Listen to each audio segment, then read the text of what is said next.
Yeah, I know it's got a little song. It's awesome. Perfect. It's good. So there you go. I'll send you guys one so you can put it up on your That's mantle at home. great. Yeah. Great. There you go. Little bogus, loving this. What's your favorite Gatorland story? Why don't you guys both tell me? I mean, I'm sure you got a million of them, but just pick one. Great You want to Gatorland go story. first? Or you want me to go You first? go. Okay, we gotta so- think about that one. I mean, I have a billion too, but I will tell you that during quarantine, so we work with big alligators, right? Like 10 foot, 12 foot, easy, all the time. Oh, yeah. And in our breeding marsh, there's 130 alligators. Wow. And so during quarantine, when everything was shut down, there were very few of us that were in the park. And we were in there basically to feed and clean and make sure everybody was safe. So these alligators that we work with on a day-to-day basis are used to seeing people all day. Yeah. Well, during the quarantine, they didn't see people all day. And the only people they did see were us, and we were feeding. So it was interesting for me to see the dynamic change. Right. So we kind of started doing live YouTube videos, right? Every day at 3:00. Okay. And then they were good for about the first week. But then after about the second week, we recognized that instead of being able to interact with them and do things the way we used to, it was a full-on attack. Oh, so they're just like food. And so I was there one night by myself, and I that's spent safe. the night. I did That's an safe. overnight thing. That's safe. And I was on a bike in the breeding marsh, right? Riding a bike. That's even safer. And I had chicken in the back of the cart. And I was Of course you did. I'll just go through and I'll do some quick like Instagram stories, or I'll Instagram live out there. But what happened was they all started following the bike, right?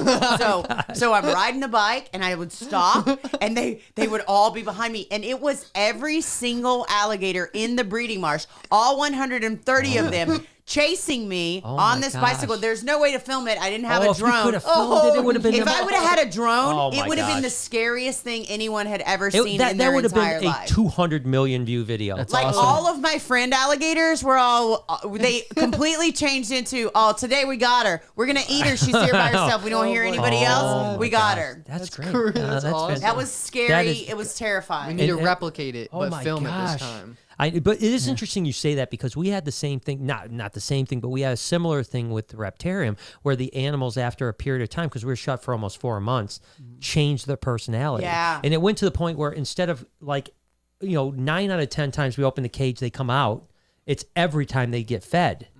And all of a sudden now they're thinking every time that cage opens, I get fed.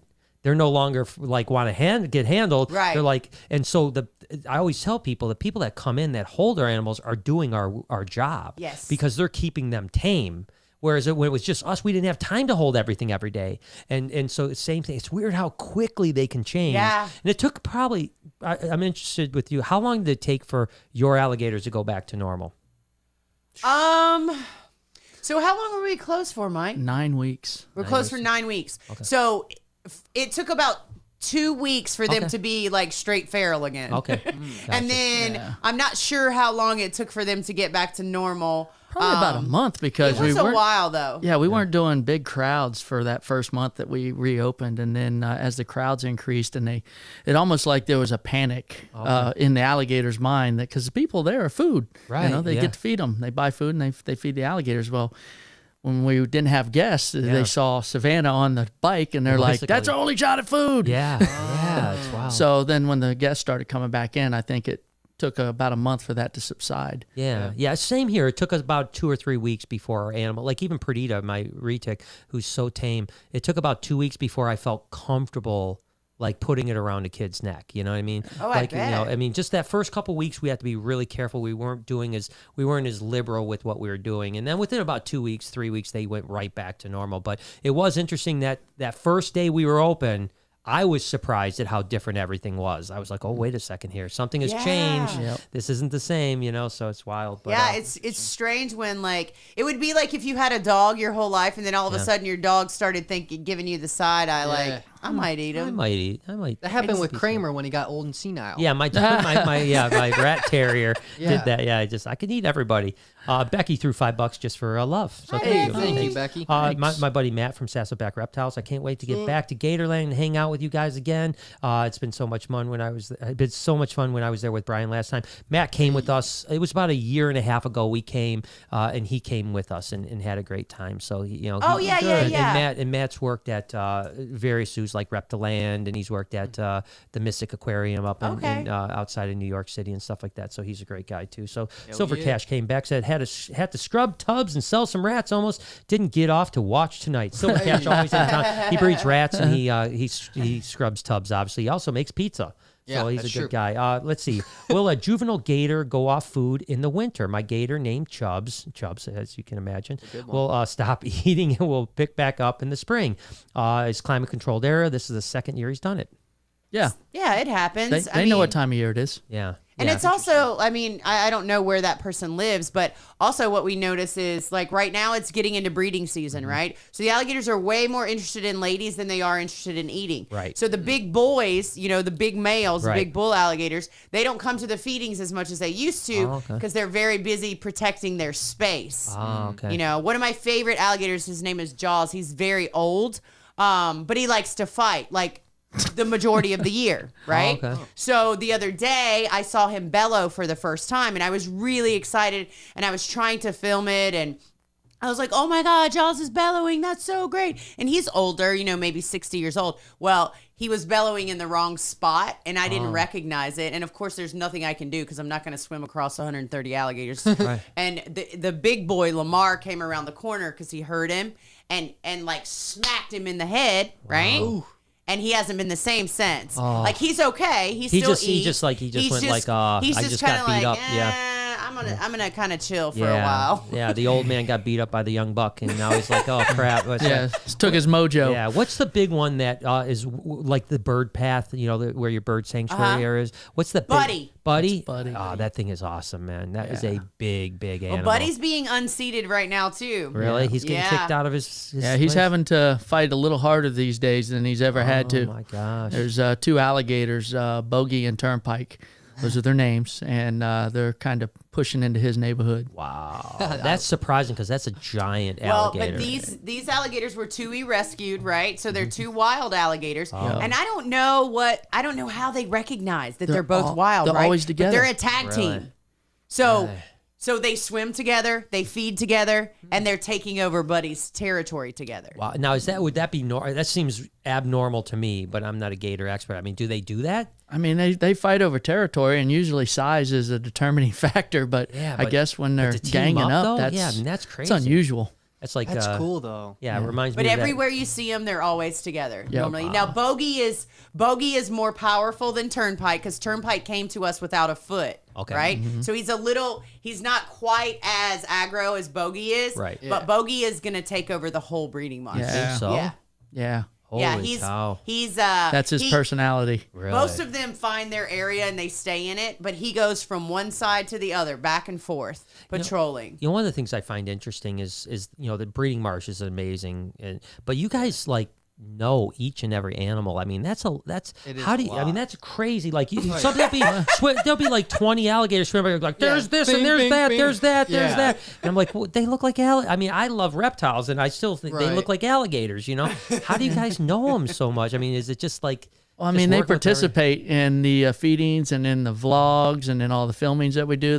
They're always participants, and so you just get they to know make their every little- presence known. Yeah. Yeah, it's just crazy. I'm sure that also it's obviously not every gator is the same, right? Right. They Right. may look the same from a distance, but when you get close, you can You're see right. a distinct cut. Oh, Yes. that's Chopper. He got a cut on his upper lip, like Right. stuff Yep. like that. And then over time, they all Yeah, but I've seen Savannah from like 50 yards away be like, "Come here," and you have of course.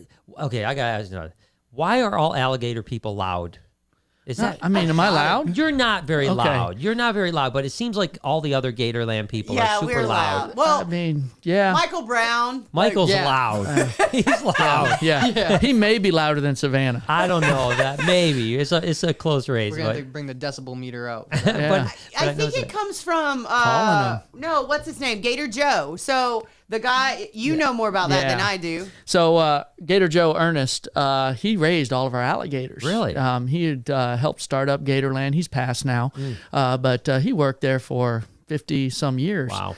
And when he raised all the alligators, that's what he would do, is he would call them with this deep berry white voice. Yeah. So that's what they know. And as we were getting trained to work around him, we try to imitate Ernest, and we just kind of passed that on. So That's awesome. it was loud and deep. And when Savannah first got there, she had to try and sound like a guy. Yeah. Yep. That's what she was trying to do, is to get the deep part. Now they recognize her for her, but in the beginning she had to. Like they would not even turn in my direction. Okay, so I'm going to put you on the spot here. All right. Do your Chester, big boy. Oh boy! I'm gonna back off the mic. All right, let's do it. Please. Chester, big boy. Oh, He just busts through the wall like the Kool-Aid man. He breaks down the wall like the Kool-Aid man. I swear to God. Yeah.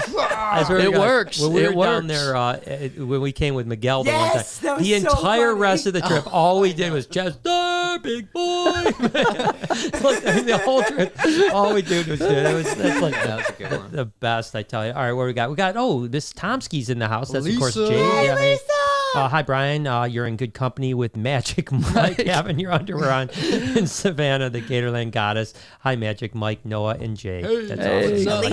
Hi, Lisa actually brought Jay to Gatorland, Right. And that's how Jay actually met you guys. I know, isn't that crazy? Yes. Yeah, people. We've told this That's story a cool. million times. Yeah, I met Jay at Gatorland with his mom Lisa, so that's awesome. Thank you, guys. Let's see, we got hello all my favorite YouTubers are on my number one podcast. Love you guys, Brian, Noah, Savannah, Mike, and Jay. You guys are brightening my day. Thank you so Thank much. you, I appreciate Letitia. it. Nice. Thank you. Letitia. Silver Thank Cash you. is back, the rat tub cleaner. Always love the story on how Savannah started at Gatorland. Her personality is awesome. Tell that story. I love that story as well. How'd you get going in Gatorland? So I always wanted to work at Gatorland. It's my favorite place in the world, right? Mm-hmm. But I was living in California at the time, and I was applying for every job they had. Mm-hmm. Like if it was a facilities job, I'd apply for it. If it was food and beverage, I apply for it. If it's photography, I apply for it, because I knew once I got in, right?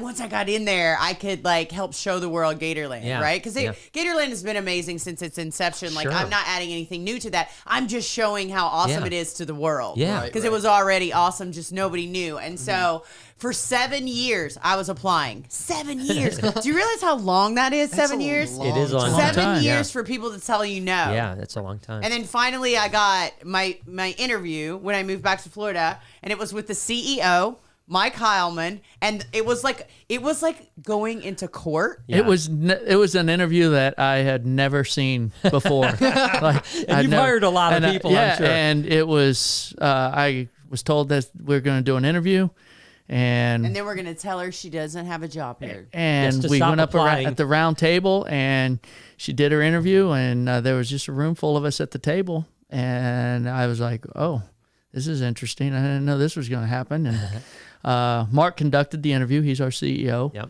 And after Love the Mark. interview, Savannah walked out, and we stayed and chatted. And Mark looked at all of us and he goes, "Well, I like her."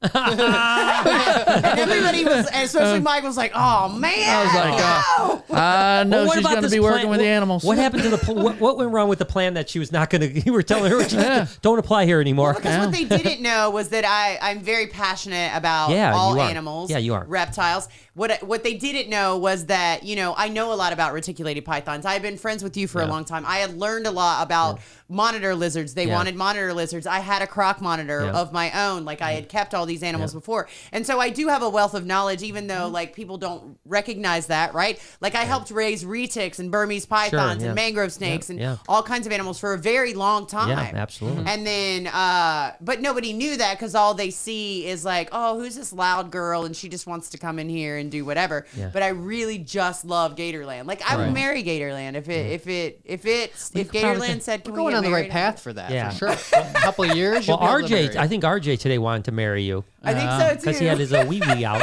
Oh, He was did. very happy. He was very happy with Savannah, and she touched it too. she Oh, touched on his wee-wee. accident. Coitus No, it interruptus? wasn't. That wasn't It no was on accident. accident. Doing I mean, coitus to RJ? No, it was an accident. My hand slipped. Oh, that's what they Yeah, always say.